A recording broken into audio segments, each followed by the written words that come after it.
नांदेड येथील कामगार आयुक्त कार्यालयासमोर आता कंत्राटी कर्मचारी जे आहेत या कार्यालयातील त्यांनी आंदोलन सुरू केलेलं आहे आणि त्यांच्या नेमक्या काय मागण्या आहेत, हे आंदोलन का पुकारलं आहे त्या संदर्भात आपण या ठिकाणी कामगार आयुक्त कार्यालयासमोर आहेत। कामगार आयुक्त कार्यालयासमोर यांनी घोषणाबाजी करत हे आंदोलन सुरू केलेलं आहे। एकूण त्यांच्या काय मागण्या आहेत हे आपण जाणून घेण्याचा प्रयत्न करतो। आपण आंदोलन सुरू केलेलं आहे, काय मागण्या आहेत?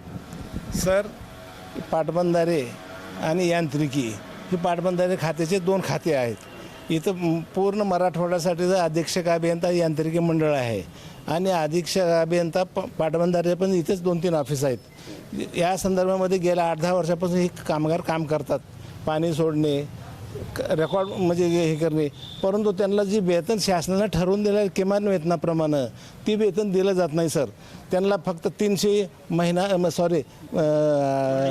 दररोज 300-400 रुपये, ह्यांना 800 रुपये 800-850 रुपये हजेरी चालू आहे, पण तो ह्यांना वेतन तशा प्रमाणात न देता त्यांना फक्त अल्प वेतनावर दबाव टाकून आम्हाला 100 रुपयाच्या बॉन्डवर लिहून मागतायत, पण ते कामगारांना लिहून द्यायला नकार दिला। तर मग ह्या लोकांना तुम्हाला कामानं आम्हाला कमी करावं लागेल, नाहीतर तुम्हाला घरी बसावं लागेल म्हणल्याच्या नंतर आम्ही सहाय्यक कामगार आयुक्त नांदेड जे आहेत हे प्रमुख आहेत, कोर्टाचे पावर्स त्यांना आहेत, त्यांनी गेल्या 2-3 महिन्यापासून तारखा सुरू आहेत। त्या तारखेला बी यांत्रिकी किंवा पाटबंधाऱ्याचे विभागाचे कार्यकारी अभियंता आहेत इथं येत नाहीत, ॲब्सेंट आहेत। मग त्यांनी आता शेवटची आज तारीख ठेवली, पुढच्या तारखेला त्यांनी आदेश देऊन ते कोर्टाप्रमाणे जी मिळेल तुम्हाला वेतन ते देण्याबाबत त्यांनी आदेश देणार आहेत। नाही, आता ही जी कर्मचारी मंडळी या ठिकाणी थांबलेली आहेत, तर हे पाटबंधारे विभागाचे कर्मचारीच आहेत का इतरही कोणत्या डिपार्टमेंटचे या ठिकाणी आहेत आणि एकूण किती कर्मचारी आहेत? नाही, पाटबंधाऱ्याची यांत्रिकी आणि पाटबंधारे एकच डिपार्टमेंट आहे। त्या डिपार्टमेंटचे पाटबंधाऱ्यामधलेच कर्मचारी आहेत हे, पण तो ठेकेदारानं लावलेले लोक आहेत हे। त्यांनी त्यांना ठेकेदाराला सुद्धा त्या कामाप्रमाणे अजून वेतन द्यायला पाहिजे होते, ते देत नाहीत। आणि सहाय्यक कामगाराच्या परवानगीशिवाय तुम्हाला ठेकेदारसुद्धा नेमता येत नाही। तर ते किती कर्मचारी आहेत? हे एकूण किती कर्मचारी आहेत? एक म्हणजे नांदेड जिल्ह्यातलं म्हणताना नांदेड जिल्ह्यामधले कमी कमी 2-3 ते 4 हजार कर्मचारी आहेत। म्हणजे आता ही मंडळी सगळी कर्मचारी मंडळी आहेत।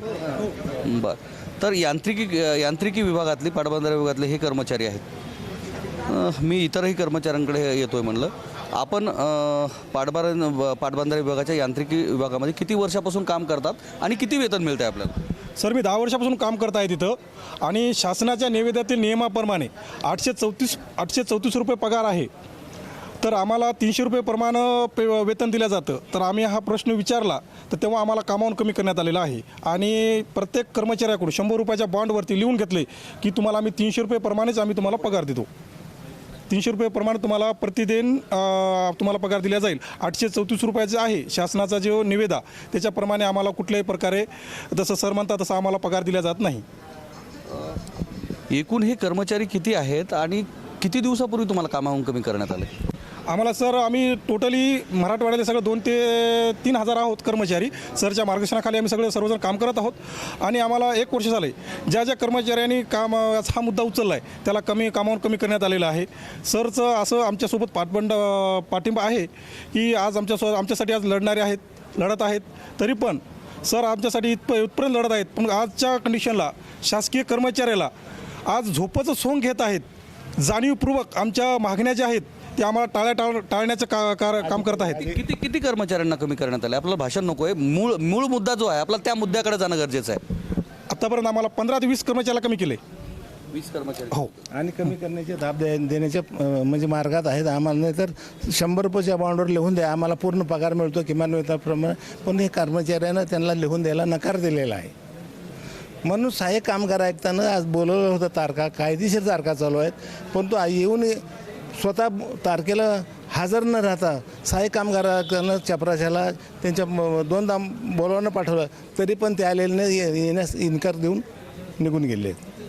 ज्या कंपनीला हे जे मनुष्यबळ भरतीचं काम दिलेलं आहे ती कंपनी कोणती आहे?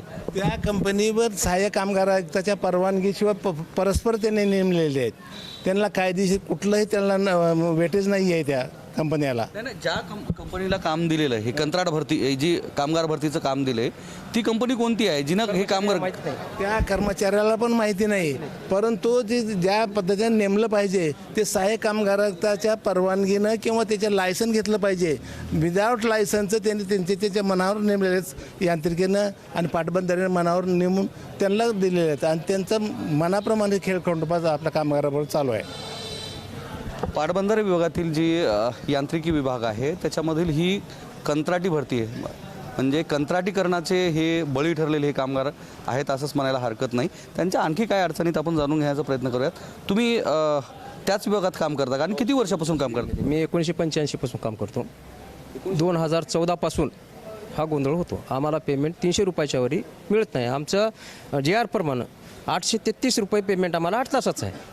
आम्हाला 24 तास काम करून 300 रुपये मिळतात आणि तेही टायमाला मिळत नाहीत. ज्यावेळेस आम्ही साहेबाच्या सहभागात गेलो त्यावेळेस आम्हाला दमदाटी झाली आणि यावर्षी मी बंद आहे. माझ्यासोबत 7 ते 8 लोक बंद आहेत. मला एकट्याला बोलवले होते, मी येणार नाही म्हणून. ज्या माणसाला घ्याल तर मी येईन, नाही तर मी बंद. 1985 पासून तुम्ही काम करतात. तुम्हाला आता वेतन काय काय याच्याप्रमाणे मिळतंय? 300 रुपये. 300 रुपये हो. 12 तास काम. 2014च्या पहिलं टायमाला मिळत होतं, म्हणजे ते मस्टरवर होतं. 2014 पासून 300 रुपये 24 तासाचे 300 रुपये मिळतात. तुम्हाला अद्यापपर्यंत म्हणजे परमनंट करण्यात आले नाही का? परमनंट नाही. आणि याच कामात करीत असताना कुंटूर शाखेचे शाखा अधिकारी सावंत साहेब काही लोकांना आम्हाला दमदाटी देतात की हे माजलेत, संघटनेत गेलेत म्हणून याला आम्ही कामावर घेणार नाही. असे तुमच्यासारखे जवळपास 35 ते 38 वर्षापासून काम करणारे असे किती कर्मचारी आहेत? 40 ते 50 आहेत नायगाव शाखेमध्ये. 40 ते 50. हो. आणि मराठवाड्यात किती आहेत असे? मराठवाड्यामध्ये तर आता काही मोजताचं काही ठिकाणच नाही. समजा या कारभाराला बळी पडण्यासाठी लोक भिवून संघटनेत येत नाहीत. कुटुंबातील काय परिस्थिती आहे तुमच्या? म्हणजे मुलं किती आहेत, काय काय कौटुंबिक काय 2 परिस्थिती? मुलं 2 मुली आहेत. माझी पत्नी आहे. काम केल्याशिवाय आमचं पोट भरत नाही. आज आमचे लेकरं रस्त्यावर आहेत. आम्हाला आमच्या पोटासाठी आम्ही कोणाच्या हक्काचं मागत नाही, आम्ही घामाचा दाम मागतो. आम्हाला काम द्या, कामाचा दाम द्या. पण त्याने आमच्या पोटावर शेवटी माती टाकण्याचा प्रयत्न करत आहेत. ज्यावेळेस आम्ही चौगुले साहेबाच्या ऑफिसमध्ये गेलो, सर आम्हाला गुत्तेदाराची ओळख करून द्या, त्यावेळेस चौगुले साहेब सांगितले ते आम्हाला त्याची ओळख नाही.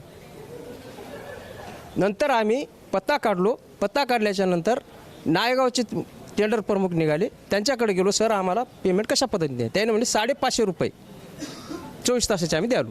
तर आम्हाला 300पर्यंत गडिवलं. शासकीय वेतनानुसार तुम्हाला काय पगार आहे? किती काय 300 दिवस? रुपये, फक्त 300 रुपये 24 तासाचे 300 रुपये. आणि तो पगार कुठं जमा होतो? तो पगार आम्हाला हातात दिला जातो. आता दिला हो. नियमानुसार तो 850 रुपये पर डे आहे. हो, 833 रुपये 8 तासाचा. तर 24 तासाचे आम्हाला 300 रुपये दिले जाते आणि ते हातात जिथं भेटाल तिथं आम्हाला ते पैसे मिळतात. ते 2 वर्षापासून नाहीत, ते पैसे आम्ही घेतलेले नाहीत. ते तक्रार केल्यामुळे आम्ही पैसे घेतलेले नाहीत. यावर्षी आम्हाला गुत्तेदार कामावर बोलवले. कामावर गेलो, साहेब लोक म्हणतात तुम्ही कामावर येऊ नका. आम्ही गुत्तेदाराला विचारलं, ते साहेब जाणे तुम्ही जाणे. निश्चितच इतरही मंडळी जी आहेत या ठिकाणी आहेत. हे पाटबंधारे विभागातील हे कर्मचारी आहेत आणि यांचं जे बोलणं आहे ते सार्थ आहे आणि या मागणी ही सार्थच आहे, कारण त्यांची शासकीय वेतन श्रेणीनुसार त्यांना वेतन मिळणं हे त्यांचा कायदेशीर अधिकार आहे. बाबासाहेबांनी जो कामगार कायदा केला होता त्या कामगार कायद्यामध्ये 8 तासाचा काम आणि त्याला मिळणारा दाम हा वेळेवर मिळणं गरजेचं आहे आणि त्या नियमानुसार त्यांनी जी केलेली मागणी आहे ती सार्थच आहे. इतरही मंडळी सोबत आहेत. तुम्ही पण काम करता, थोडं पुढे या. किती वर्षापासून काम करता? मी 2012 ते 13 पासून काम करतो UPPमध्ये. आम्हाला सुद्धा पण 300 रुपये पर डे भेटते आणि असे हातावर पैसे देतात. आमची मागणी फक्त की बाबा आम्हाला 12 तास काम 24 तास काम करता, जे वेतन आहे ते आम्हाला मिळावं शासनाच्या नियमानं, हे आमची मागणी आहे. तरी पण ते आम्हाला काय मान्य भेटच नाही मान्यता. त्याच्यामध्ये सर हां, काय म्हणणं आहे त्यांचं? कंत्राटदारांचं काय म्हणणं? 300 रुपये प्रमाणे देतो असं? आम्ही ते कंत्राटदाराला बघलेही नाही. ते आम्हाला कंत्राटाची ओळख बी नाही. शासनाचे कर्मचारी आम्हाला बोलतात, आम्ही काम करता. त्याच्या डिपार्टमेंटचे जे आहेत ना, ते यांच्याकडून काम करून ते घेतात. कॉन्ट्रॅक्टनं तेच नेमतात आणि त्यांना दबाव देतात की 100 रुपयाच्या बॉन्डवर लिहून द्या, आम्हाला पूर्ण पगार मिळतो किमान वेतनाप्रमाणे लिहून द्या. पण ह्या लोकांनी द्यायला नकार दिला म्हणून त्या लोकांना काही लोकांना कमी केलेलं आहे. काही लोकांना म्हणजे EPF सुद्धा त्याच्यामध्ये कपात करायचा एक म्हणजे नियम आहे, कायदा आहे काय, त्या नियमाप्रमाणे काही कपात केलं जात नाही. EPF कपात केलं जात नाही. ॲक्सिडेंट एखादा ॲक्सिडेंटमध्ये काय लागलं का कर्मचाऱ्याला तर त्याचे नुकसान भरपाईसुद्धा देत नाही किंवा त्याचे म्हणजे दवाखान्याचा खर्चसुद्धा त्यांना स्वतःलाच करावा लागतो सर. आता कामगार आयुक्त जे आहेत त्यांचं काय म्हणणं आलंय? कामगार आयुक्तांना त्यांना सूचना दिलेल्या प्रत्येक तारखेला 2 पण मागच्या 2 तारखेला ते डिपार्टमेंटचे ते थोरात काय त्याचं कार्यकारी चौगुले म्हणून आहेत कार्यकारी अभियंता, ती यायला तयार नाही आहेत. तिची गैरहजेरीमध्ये मांडल्या त्याने सहाय्यक कामगार आयुक्तानं त्यांच्या विरोधात मध्ये ते पुढच्या तारखेला एक ठेवून त्यांच्या विरोधात निकाल द्यायचं. त्यानं कायद्याप्रमाणे जे काय असेल ते निकाल द्यायचं त्यानं आज असं आम्हाला कामगाराच्या समक्ष सांगितलेलं आहे. निश्चितच स्वायत्त संस्था का जगल्या पाहिजेत याचं जे मूर्तिमंत उदाहरण आहे ते हे आहेत आपल्या पाठीमागचं आपण पाहू शकता. कारण देशातील स्वायत्त संस्था काय राहिल्या पाहिजे, कारण जर स्वायत्त संस्था राहतील तर असे शेकडो लाखो जे तरुण आहेत, जे शिक्षित आहेत, पदव्या घेऊन आहेत, ज्यांना त्या स्वायत्त संस्था संपल्यानंतर या पद्धतीनं कंत्राटी पद्धतीनं भरती केल्या जाते आणि त्यांना जो मिळणारा पगार आहे जवळपास 850 रुपये त्यांचा पगार आहे आणि तो पगार त्यांचा मेहनतीचा जो त्यांच्या हक्काचा जो पगार आहे तो हिरावून घेण्याचं काम हे जी कंत्राटी भरती करणारी जी कंपनी आहे ते हिसकावून घेत आहे. यांच्या हातात केवळ 300 रुपये ठेवले जात आहेत आणि ही गेल्या 35 वर्षापासून काम करणारी ही मराठवाड्यातील मंडळी आहेत. नांदेड जिल्ह्यातील जरी आज 400-500 जे ही लोक असतील, मात्र मराठवाड्यातील याचा आकडा जो आहे तो हजारोंच्या वर आहे. यांत्रिकीकरण विभागामध्ये ही काम करणारी मंडळी आहेत. आज आपण जर बाहेर बाजारपेठेत गेलो किंवा इतर मजुरीची जर कामं केली तर किमान 500 रुपये वेतन तुम्हाला प्रत्येक दिवसाचं मिळते. कामगार कायद्यामध्ये सुद्धा तुम्हाला त्या पद्धतीनं वेतन देणं बंधनकारक आहेत आणि या स्वायत्त संस्था ज्यावेळेस नष्ट होतात त्या पद्धतीनं ही जुलमी राजवट जी दिसत आहे ती त्याचीच ही प्रचिती आहे, ज्यामुळं त्यांना हे वेतन मिळत नाही आणि प्रशासकीय यंत्रणा जी आहे ती वेठीस या पद्धतीनं जे सरकार आहे सरकारनं वेठीस धरून ठेवलेली आहे आणि यांच्यावर ज्या पद्धतीनं ही कुरघोडी करण्याचा जो प्रकार आहे हा दिवसेंदिवस वाढताना दिसताना पाहायला मिळतो. ज्या पद्धतीनं पाटबंधारे विभागातील या कर्मचाऱ्यांचा प्रश्न आहे, आज काही दिवसापूर्वी आपण महावितरणच्या कर्मचाऱ्यांचा सुद्धा कंत्राटी करण्याचा प्रश्न होता आणि त्याच्यामध्ये सुद्धा प्रामुख्यानं हाच विषय होता की त्यांना जे वेतन होतं ते वेतन त्यांच्या खात्यावर जमा न करता त्यांच्या हातात केवळ 300 ते 200 रुपये पद्धतीनं दिल्या जाते आणि त्या पद्धतीनं आर्थिक पिळवणूक केल्या जात असल्याचं हे या ठिकाणी दिसून येते आणि या गोष्टीला कुठंतरी शासनानं आणि प्रशासनानं वाचा फोडणं निश्चितच गरजेचं आहे. कॅमेरामन सुधाकरसह मी धनंजय सोळंके, टाइम्स नाव मराठी, नांदेड.